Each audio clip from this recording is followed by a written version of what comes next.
లేడు, అదే మూలకు పడ్డది, 1000 కోట్లు ఖరాబ్ అయినది. అంటే ఈ జైపూర్ పవర్ ప్లాంట్ లో రాజస్థాన్ గవర్నమెంట్ కు 24% వాటా ఇచ్చి జైసల్మీర్ జిల్లాలో ఎడారిలో జాగ తీసుకొని ఆడ 1400 మెగావాట్ల సోలార్ పవర్ ప్లాంట్ పెడతారట. జేవీ చేసుకున్నారు. రాజస్థాన్ హెడ్ క్వార్టర్స్ జైపూర్ లో సింగరేణి ఆఫీస్ కూడా పెట్టారు. కొంతమంది ఎంప్లాయీస్ వైపు స్టడీ చేస్తున్నారు. సోలార్ ప్లాంట్ ఎట్లా పెడదాం, ఇలా ఎంత కమిషన్ కొట్టచ్చు, ఎట్లా పెట్టాలి, ఆ జాగ ఎక్కడున్నది, టెండర్లు ఎట్లా పిలవాలనే పని మీద ఉన్నారు. ఇది కానిద్దామా? ఇది జరిగితే సింగరేణి ఉంటదా? నిజంగా ఆ పాకిస్తాన్ బార్డర్లో పెట్టుకునేది ఉంటే రాజస్థాన్ కూడా పెట్టుకుంటుండే కదా. ఆ ట్యాంకులో ఎప్పుడు బాంబులు పడతాయో, ఎప్పుడు మిసైల్ పడతాయో ఎవడు కూడా చేసేది. మీకు బక్రగాడు దొరికిండు సింగరేణి అని వీళ్ళు అప్పచెప్పారు మనకు. మనోళ్ళు పోయిరాడికి, మనోళ్ళకి ఏమైనా వత్తేనా పోతేనా, టెండర్లు విలువాలి, కమిషన్ కొట్టాలి. ఇగో ఇది జైపూర్ పవర్ స్కామ్. అంటే ఈ రోజుకు పీపీఏ లేదు, డిపిఆర్ అప్రూవల్ లేదు, 1000 కోట్ల రూపాయలు ఖర్చు పెట్టిండ్రు. ఒక రోజు ఆలస్యం అయితే 2 కోట్ల రూపాయలు భారం పడుతుంది. ఇప్పటికి సంవత్సరం నుంచి పనులు ఆగిపోయిన పరిస్థితి. బ్యాంకుల అప్పు ఉడతలేదు. ఆ కరెంట్ ఎవడు కొంటాడో పీపీఏ లేదు. ఇంకోవైపు మీకు తెలుసు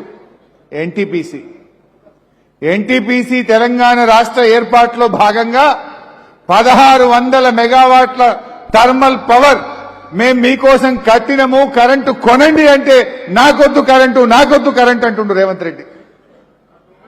4000 మెగావాట్లు మొత్తం తెలంగాణకు డెడికేటెడ్ పవర్ ఆనాడు తెలంగాణ రాష్ట్ర విభజన చట్టంలో పెట్టిండ్రు. కేసీఆర్ ఉన్నప్పుడు 1600 వచ్చింది, కొనేసిండు. రేవంత్ రెడ్డి వచ్చినాక ఒక 800 కొన్నాడు, 2400 అయిపోయింది, ఇంకా 1600 ఉన్నది.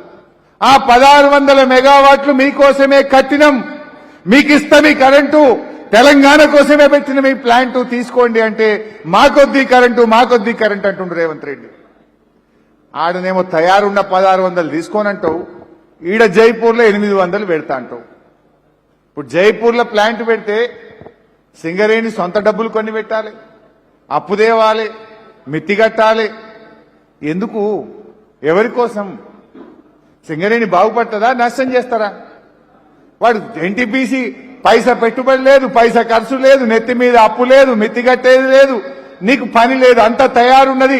1600 మెగావాట్లు కేంద్ర ప్రభుత్వ సంస్థ ఎన్టీపీసీ ఇస్తా అంటేనేమో వద్దంటావు, సింగరేణిలో జైపూర్లో పవర్ ప్లాంట్ ముద్దంటావు. అంటే ఏందన్నట్టు? కమిషన్. అంతేనా కాదా? ఇది జైపూర్ పవర్ ప్లాంట్. ఇందులో ఇంకో పాయింట్ నేను ఇందాక చెప్పిన మీకు, జైపూర్లో ఆల్రెడీ మనం ఒక థర్మల్ పవర్ ప్లాంట్ పెట్టినాము అని. ఆ థర్మల్ పవర్ ప్లాంట్ ఎట్లుండే అంటే 2017-18లో భారతదేశంలోని అన్ని థర్మల్ పవర్ ప్లాంట్లలో ఆనాటి బీఆర్ఎస్ పాలనలో దేశంలో నంబర్ 5 ర్యాంక్ ఉండేది Singareni thermal power plant. Congress వచ్చినాక ఏడికి పోయింది? 2024-25లో 66వ స్థానం, 2025-26లో 65వ స్థానానికి పోయింది. PLF station, PLF. ఈ పిఎల్ఎఫ్ అంటే ప్లాంట్ లోడ్ ఫ్యాక్టర్. అంటే అందులో ఎంత కరెంటు మనం ఉత్పత్తి చేస్తున్నాం. 100 రావాలి, 100 యూనిట్లు రావాలంటే 100లో ఎంత ఉత్పత్తి చేస్తున్నాం, ఎన్ని యూనిట్లు కరెంటు తీస్తున్నాము, తీసేదాని యావరేజ్ ను పిఎల్ఎఫ్ అంటాం. బీఆర్ఎస్ ఉన్నప్పుడు చూడండి 91%, 82, 87, 88. కాంగ్రెస్ వచ్చినాక 76, 72కు పడిపోయింది. అంటే ఉన్న సింగరేణి థర్మల్ పవర్ ప్లాంట్ లో ఉత్పత్తి కూడా సరిగా చేయట్లేదు, తగ్గుముఖం పట్టింది. 9000 యూనిట్ల నుంచి 9575 యూనిట్ల నుంచి కాంగ్రెస్ వచ్చినాక 7900, 7500. ఉన్న థర్మల్ పవర్ ప్లాంటే బ్యాక్ డౌన్ చేస్తున్నారు. ఉన్న థర్మల్ పవర్ ప్లాంట్ లోనే పూర్తి స్థాయి విద్యుత్ ఉత్పత్తి చేస్తలేరు. దాని పిఎల్ఎఫ్ పడిపోయింది.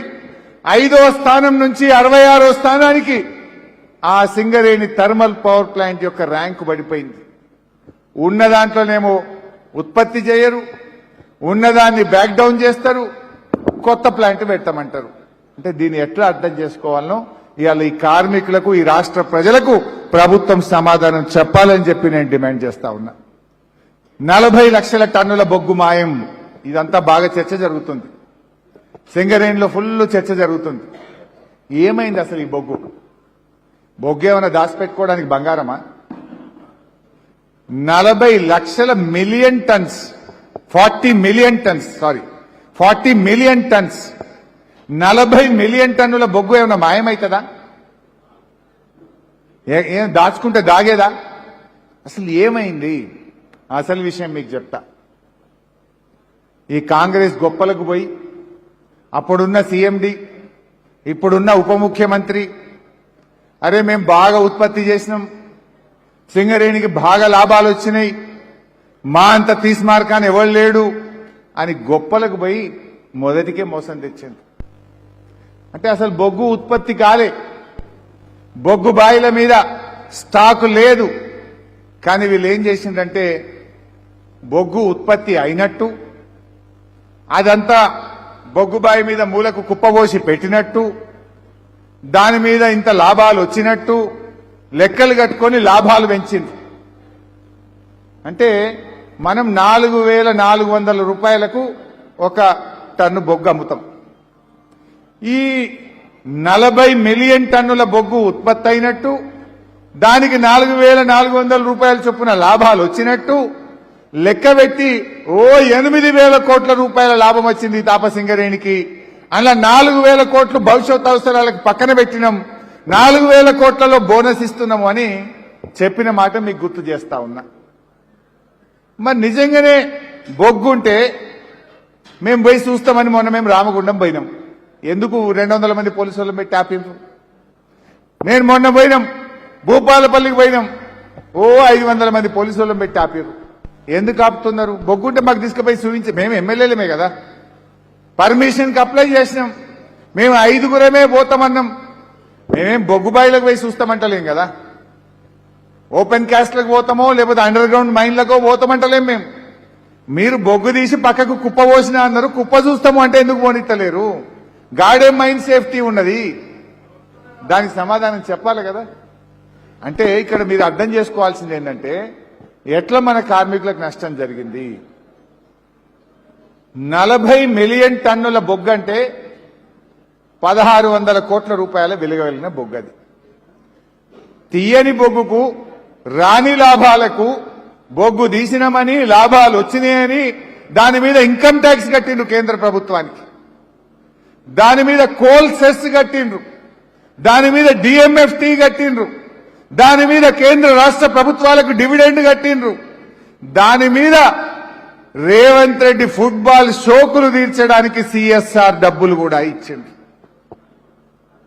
అరే ఎవడన్నా లాభాలు వస్తే ఇన్కమ్ ట్యాక్స్ కడతాడు, బొగ్గు దవ్వుతే కోల్ సెస్ కడతాడు, లాభాలు వస్తే కేంద్ర రాష్ట్ర ప్రభుత్వాలకు డివిడెండ్ ఇస్తారు.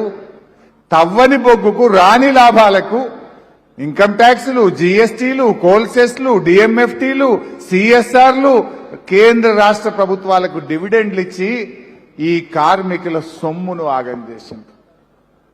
అది చెప్పరు, ఇది చెప్పరు. బొగ్గు మాయమైందంటే మాయం కాలేదు. మరి మాయం కాకపోతే కుప్ప చూపిరా బయట, నేను రానియం చూపియం. రాని బొగ్గుకు, లేని బొగ్గుకు, తవ్వని బొగ్గుకు ఎవడయ్యే సొమ్మని ఇన్కమ్ ట్యాక్స్ కట్టినావు, ఎవడయ్యే సొమ్మని డిఎంఎఫ్టీలు, కేంద్ర రాష్ట్ర ప్రభుత్వాలకు డివిడెండ్లు ఇచ్చి మా కార్మికుల జీవితాలతో ఆడుకుంటున్నావని నేను అడుగుతా ఉన్నా. ఈ నష్టం కార్మికులది కాదా? ఆ డబ్బంతా నువ్వు కట్టినావు, రేపెట్లా? లేని దాన్ని ఎట్లా కడతావు? దాని మీద ఎంత ఇంట్రెస్ట్ పడుతుంది, ఎంత లాస్ అవుతుంది? దీనికి సమాధానం చెప్పరు.